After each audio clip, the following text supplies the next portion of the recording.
नमस्कार दोस्तों, मैं आज एक छोटी सी कहानी आपके साथ साझा कर रहा हूँ। ये स्टोरी क्लास 2 की है और जब मैंने इसे पढ़ा तो मुझे बहुत अच्छा लगा। कहानी का टाइटल है सत्य की जीत। नागपुर के एक छोटे से कस्बे में शोभा नाम की एक महिला रहती थी और उसे जब तीर्थ यात्रा पर जाना था तो वह एक सेठ जी के घर पहुँचते हैं जिस पे उसे पूर्ण विश्वास था। उस सेठ का नाम मगन लाल था।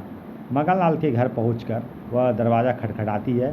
जब मगन लाल बाहर आते हैं तो दोनों एक पेड़ के नीचे बैठते हैं और बातचीत करते हैं। तो सेठ जी जब पूछते हैं कि तुम्हें अचानक से कैसे आना हुआ, तो शोभा बोलती है कि सेठ जी, मुझे तीर्थ यात्रा पर जाना था, इसलिए मैं सोची कि मेरे पास कुछ अमानत है, सो मैं आपके पास सौंप कर जा रही हूँ और जब मैं वापस आऊँगी तो आप मुझे लौटा दीजिएगा।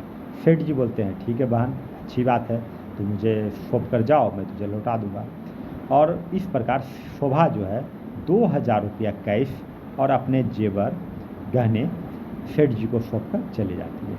जब शोभा चली जाती है तो सेठ जी के मन में थोड़ा लालच आ जाता है और सेठ जी सोचते हैं कि मैं अब इसे ये पैसा और ये जेवर नहीं लौटाऊंगा। और फिर ये होता है कि शोभा तीर्थ यात्रा से वापस आ जाती है और वह सेठ जी के दरवाजे पर फिर खटखटाते हैं। जब सेठ जी बाहर आते हैं तो सेठ जी से कहते हैं कि सेठ जी, अब लाइए मेरी अमानत जो मैंने आपको तीर्थ यात्रा जाने के पहले दिया था। तो सेठ जी इस बार शोभा को पहचानने से इनकार कर देते हैं और बोलते हैं कौन सी अमानत, किसकी अमानत, कब दी थी तुमने मुझे। तो शोभा जो है रोने लगती है और बोलती है कि मुझ गरीब को मत लूटिए, मैं बहुत गरीब हूँ। तो बोलता है तुम मुझे लुटेरे बोल रहे हो, गाली दे रहे हो, जाओ यहाँ से। और शोभा इस प्रकार रोते हुए वहाँ से चली जाती है। अब शोभा पहुँचती है कोर्ट और कोर्ट में ठहरे न्यायाधीश और वहाँ पहुँचते हैं जगनलाल सेठ और वो शोभा।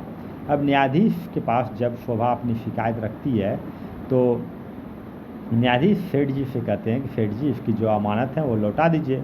तो सेठ जी कहते हैं कि हुजूर, मैं तो इसे पहचानता भी नहीं, फिर ये किस अमानत की बात कर रही है। तो न्यायाधीश बोलते हैं कि बहन, जब तुम इसे पैसा दे रही थी और जेवर दे रहे थे तो उस समय कोई गवाह तो होगा।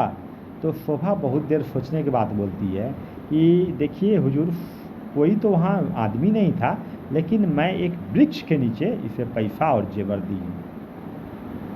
तो न्यायाधीश बोलते हैं तो ठीक है, जाओ तुम और उस वृक्ष से एक टहनी तोड़ के ले आओ। तो शोभा वहाँ से उस वृक्ष का एक टहनी तोड़ने के लिए निकल जाती है और निकलने के कुछ देर बाद न्यायाधीश जो है उसे आदेश देते हैं सेठ जी को कि सेठ जी, खिड़की से देखिए झांक के कि शोभा आई अभी तक क्यों नहीं और कहाँ ठहर गई, जरा झांक के तो देखिए। तो अब सेठ जी तो ठहरे ईमानदार, भले उसके मन में लालच आ गया था।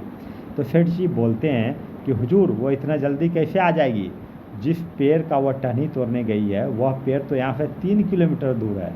और बस इतना ही बोलना और सेठ जी फंस जाते हैं।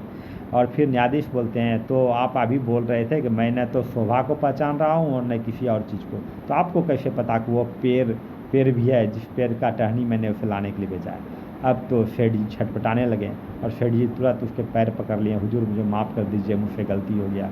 तो हुजूर ने कहा कि ठीक है, शोभा के आने से पहले आप जो है उसकी अमानत को लाइए और उसे वापस कीजिए। और इस प्रकार से शोभा का अमानत को न्यायाधीश के द्वारा वापस करा दिया जाता है।